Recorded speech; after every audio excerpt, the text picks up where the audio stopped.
You want to support Roland Martin Unfiltered? Be sure to join our Bring the Funk fan club. Every dollar that you give to us supports our daily digital show. There's only one daily digital show out here that keeps it black and keep it real as Roland Martin Unfiltered. Support the Roland Martin Unfiltered daily digital show by going to RolandMartinUnfiltered.com.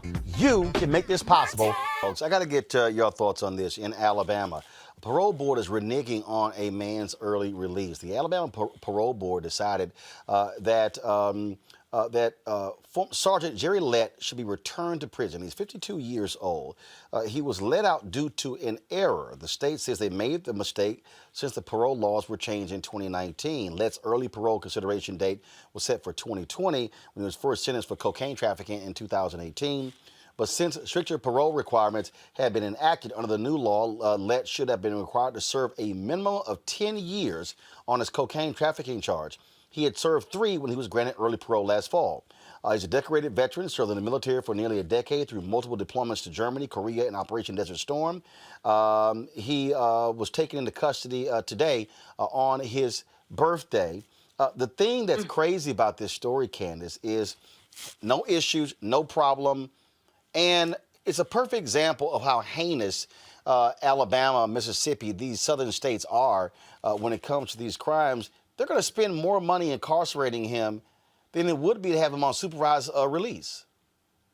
You know, this just doesn't make any sense. I mean, I think that he would even have a case to fight this. They let him out, right? It might have been on a technicality. It might have been incorrect, but you're going to put him back in jail. Now, obviously, from what you're saying, they let him out early, parole, but they weren't supposed to let him out. I mean, how long had he been out?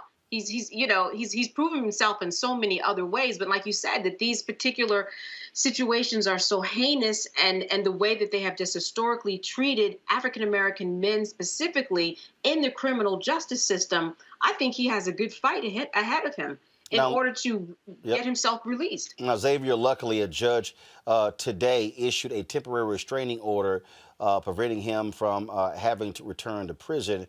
He was supposed to go back into custody today, but Montgomery Circuit Court Judge Johnny Hardwick issued a temporary restraining order citing, quote, Lett's imminent threat of incarceration and the reasonable likelihood that he would prevail on the merits of the case and the lack of harm done to the parole board if there were to be an injunction, among other reasons. That's according to Alabama.com.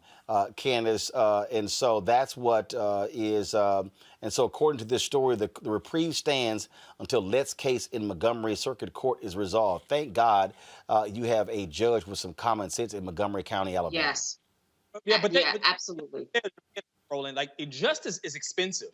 You talked about putting him in jail and spending more money. Well, we also learned this week that $3 billion has been spent on police misconduct settlements. And so where is the conservative Republicans on being fiscally responsible when it comes to spending extra dollars on prisoners that shouldn't be in prison? Where is the Republican response being fiscally responsible in terms of curtailing police misconduct that costs the state more and more money? Where is that? Where's that at? I don't know where it is. Do you know, Roland? No. In fact, when at his parole at the hearing, they said that he had been in compliance with parole laws, was meeting weekly with his parole officer. His health issues include advancing heart failure, hypertension, and diabetes. Again, 53 years old, and you're sitting there going, really? This how y'all want to roll? And this was a transaction that was completed. He was out, he was doing right. And these are the things that count during sentencing, right? You take into consideration somebody's health, you take into consideration somebody's age, their behavior. So all of these things he was already complying with, it's got to count for something. This was a transaction that was already completed. There was a beginning, middle, and the end. It's a difficult argument for it to make sense that he go back. It really is. That's why I'm not surprised that he's out, because it just on his face does not make sense to put somebody back in jail like that. But that's the craziness you see when it comes to places like Alabama. All right, folks, back to our Roland Martin Unfiltered video in just one moment. It's time to be smart. When we control our institutions, we win. This is the most important news show on television of any racial background. Y'all put $2, $3, $4, $5, $10, $15, $20, $30 on this and keep this going. What you've done, Roland, since this crisis came out in full bloom, Anybody watching this, tell your friends. Go back and look at the last 2 weeks, especially of Roland Martin Unfiltered. I mean, hell, go back and look at the last 2 days. You've had sitting United States senators today, Klobuchar and Harris. Whatever you have you can bring to Roland Martin Unfiltered to support it, please do, because this information may literally save your life.